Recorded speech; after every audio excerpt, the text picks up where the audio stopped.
High everyone so finally मेरो सपमा चाहिँ यो सामान आइपुगिसकेको छ।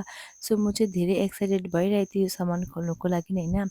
अनि मैले चाहिँ के अर्डर गरेको छु भन्दाखेरि चाहिँ मैले चाहिँ नेपाली ट्रेडिसनल कपडाको पिसहरू अलिअलि गरेर राख्दैछु सपमा होइन।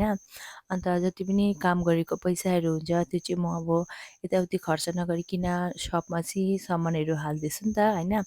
अन्त यहाँ चाहिँ मैले नेपालीको जति पनि ट्रेडिसनल कपडाहरू अलिअलि गरेर राख्दैछु।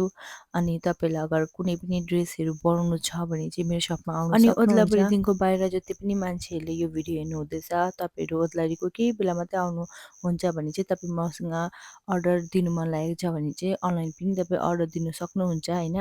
अन्त म चाहिँ यो भिडियोमा चाहिँ तपाईँहरूलाई कपडाको पिस मात्रै देखाउँदैछु। सो नेक्स्ट भिडियोहरूमा चाहिँ म तपाईँहरूलाई यो कपडाहरूले के बनाउँछु त्यो सबै म सेयर गर्नेवाला छु होइन। अगर तपाईँहरूले मलाई फलो गर्नुभएको छैन भने गर्नु सक्नुहुन्छ। म धेरै टाइपको ड्रेसहरू बनाएर तपाईँहरूलाई सेयर गर्नेवाला छु। सो गाइस मेरो यो लाइफको जर्नी तपाईँहरूलाई देखाउनु लागि धेरै एक्साइटेड छु। सो आजको लागि यति नै, बाई।